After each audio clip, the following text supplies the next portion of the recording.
Hi, this is Micah Mitchell with Madison County Weather Updates.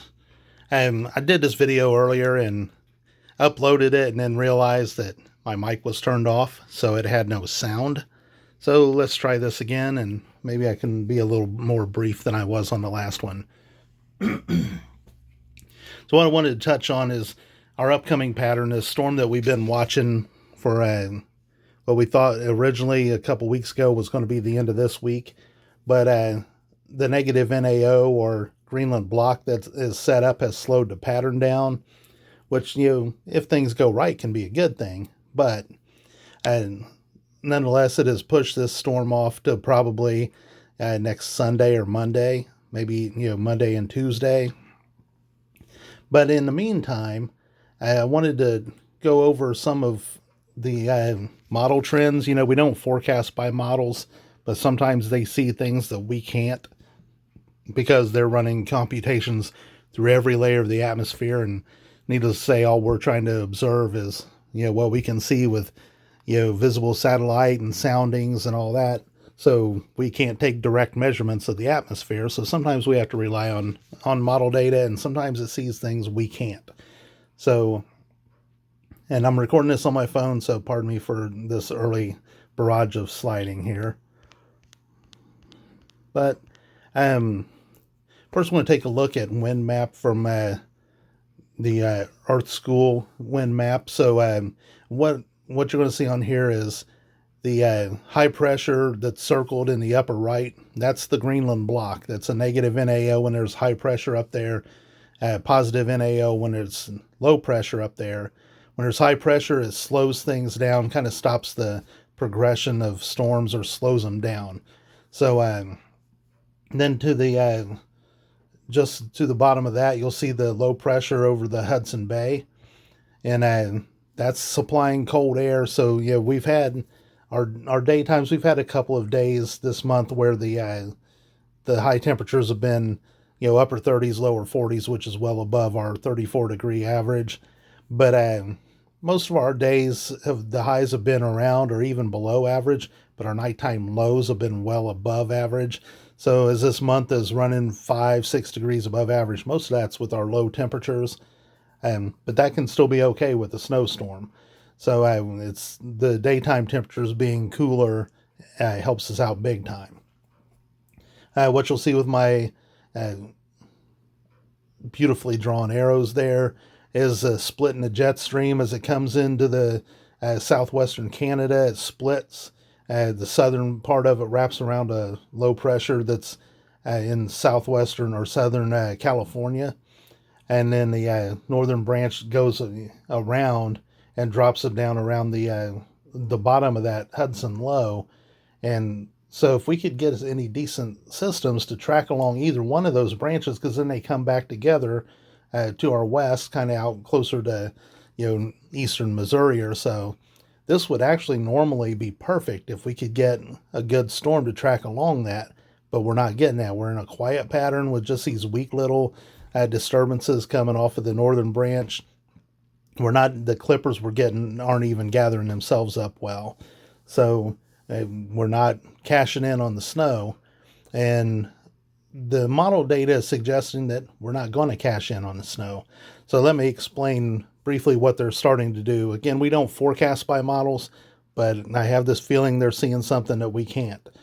What the models are starting to do, the GFS has never wanted us to have good snow next week, except for maybe one run.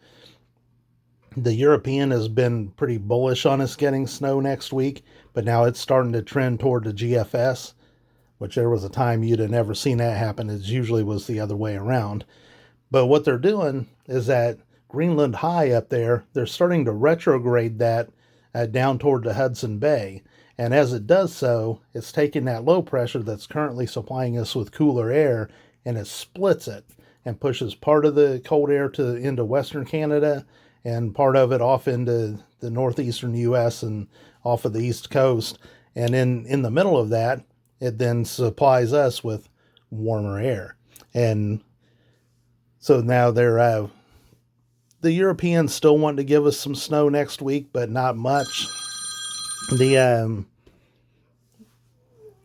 the GFS wants to give us almost all rain, maybe a little bit of ice. So we won't go by the models, but I just wanted to explain to you what was happening, and then I want to show you the trends with the European, because it was so bold on our snow predictions. So what you're looking at here is the 51 ensemble members of the European. These models have a control run that runs what the model thinks it's going to do, but then it runs all these other ensembles. I believe the GFS is up to 31 ensemble members now. The European is at 51, which is probably why it used to always be better. So what you're seeing here is that nearly every model, this is going back to the 7 p.m. run on the 15th.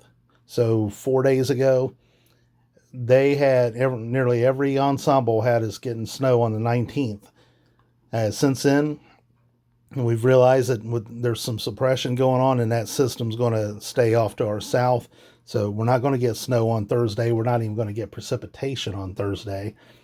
But at the time, the models thought, or the European ensembles thought we were going to get snow on Thursday. And then you can see they had the stronger system around the 25th or 26th.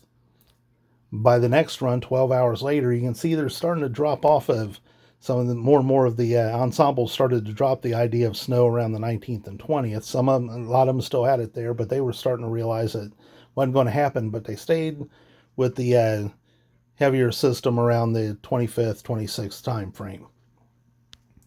Then we move on to the 7 p.m. run on the 16th, and even more of the ensembles were dropping out at the earlier snow, but they were staying pretty strong with that 25th, 26th, decent snowstorm. And we move on to yet the next run, which would have been at 7 a.m. on the 17th, and now they've, the ensembles have pretty much have dropped off, the snowfall around the 19th and 20th. They still had a little bit there, but at this point they're down to less than an inch on it. You go on to the 7 p.m. run of the 17th, and you can see that they've even more of them dropped out, but a lot of them still have that more significant storm around the 25th, 26th, but now they're starting to push a little bit more in the 26th to 27th time frame. Move on to 7 a.m. on the 18th, so yesterday, and you still see a pretty strong representation for storm around the 25th or 26th, but now the amounts were getting lower. They're down to mostly around 1 to 2 inches instead of the stronger ones. You still got a couple of ensemble members in there that wanted to put down decent snow, but most of that you can see is begin to shifting back now toward the 29th.